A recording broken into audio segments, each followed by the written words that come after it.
घी गर्म हो जाएगा और गर्म होने के बाद खुद ही बाहर भी आएगा।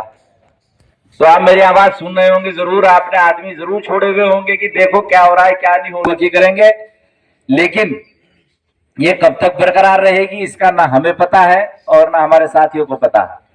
तो यहाँ प्रशासन के लोग भी जरूर होंगे और इस फैक्ट्री के लोग भी जरूर होंगे। तो आप लोग सलाह मशवरा कर लें, ऐसा ना हो कि हमें अपना दायरा बढ़ाना पड़े। हमें 1 मिनट नहीं लगेगा, ये जो चादरें यहाँ पड़ी हैं वो वहां गेटों के सामने डालते हुए 1 सेकंड का समय नहीं लगेगा। अगर आप सोचते हैं कि यहाँ पर जब पुलिस आ जाएगी तो वो रोक लेगी, अगर चाहो तो तजर्बा कर लो, 20 लोग बैठे हुए हैं, तुम पुलिस बुलाओ और मैं वहां पे डालता हूँ, अभी हो जाए अभी फैसला। अगर सतेंद्र भाई धरना क्या है पूरा प्रकरण ये है कि मैं 2009 से लेकर 2016 तक कंपनी के अंदर काम करता था, जिसमें उस समय मेरी माताजी प्रधान थी। कंपनी ने मुझे मेरे आर्थिक मतलब शरीर को देखकर उन्होंने मुझे कम गेट पर काम दे दिया था। 2016 तक मैंने काम किया, फिर कंपनी मैनेजमेंट ने वो कार्य बंद कर दिया। फिर मैंने उसमें धरना प्रदर्शन किया 2016 में ही। तो फिर वो धरना प्रदर्शन के बाद में मेरा समझौता हुआ कि जिसमें एसडीएम और लक्सर सीओ, अन्य भी लोग, डिप्टी मैनेजर और अन्य लोग मतलब उसमें बहुत शामिल थे, जिसमें ये समझौता है कि जो सामने ज़मीन खाली पड़ी है इस ज़मीन में मैं खोखा रख कर देंगे और खोखा रखने के बाद में उसमें वर्दी हेलमेट का काम मेरा पुनः चालू होगा। लेकिन कंपनी ने समझौता कर दिया, धरना तोड़ दिया वो, लेकिन उस चीज़ को हवाई कर दिया उन्होंने। वो समझौता खाली कागजों तक सीमित रहेगा। मुझे परेशान करते रहे, मैं डीएम से एसडीएम तो मिलता रहा, लेकिन कोई वो नहीं कहा। उसमें मेरे पास बहुत एप्लीकेशन है जो मैंने समय समय पर दी है।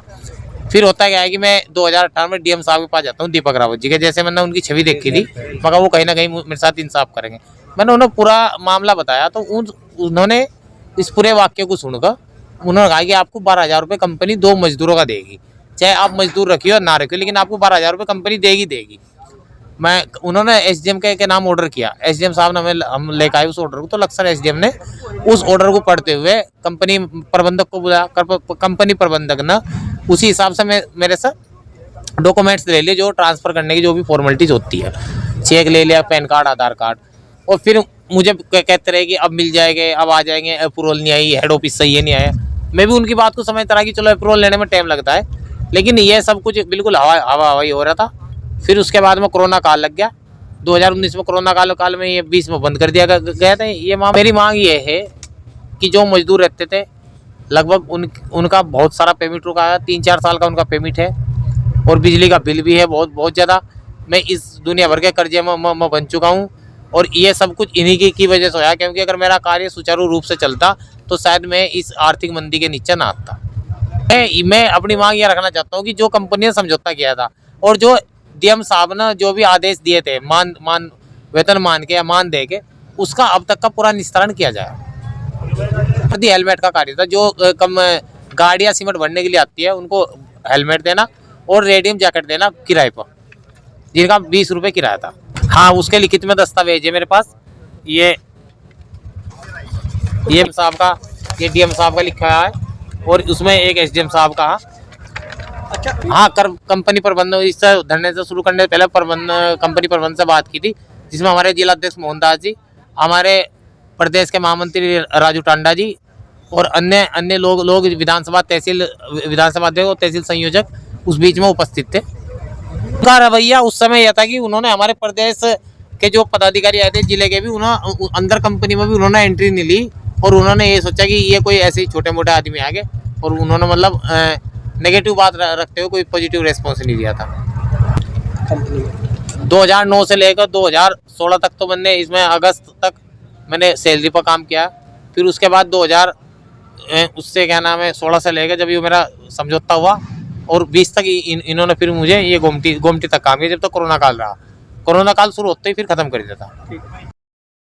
आज जो हमारी मांगे हैं, भाई सतेंद्र कुमार जी जो शारीरिक रूप से विकलांग हैं, काफ़ी लंबे समय से 2009 में इनकी माताजी उस समय वर्तमान प्रधान थे गांव अकबरपुर उदगी, उन्हीं की देखरेख में भाई सतेंद्र राणा जी की शारीरिक ये विकलांगता को देखते हुए इन्हें एक छोटा सा रोजगार कंपनी के अंदर दिया गया था।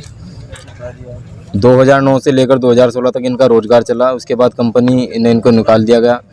एक आंदोलन इन्होंने किया, उसमें एक समझौता हुआ, जो समझौता भी क्षेत्रीय जो प्रशासनिक अधिकारी हैं उसमें डीएम साहब और सीओ साहब की मौजूदगी में उनकी अध्यक्ष मांगे नहीं मानी जाती है तो हमारा जो धरना प्रदर्शन है ये लगातार चलता रहेगा और एक बड़े आंदोलन की कॉल कंपनी के बाहर लगाई जाएगी। नहीं, कंपनी प्रशासन अड़ियल रवैये पे है अपने, जिस प्रकार से पहले से ही भाई सत्येंद्र राणा जी को प्रताड़ित किया गया है रोजगार के तौर पर, आर्थिक स्थिति के तौर पर, उसी तरीके से आज भी जो कंपनी का मैनेजमेंट है वो अड़ियल रवैया अपनाए हुए है।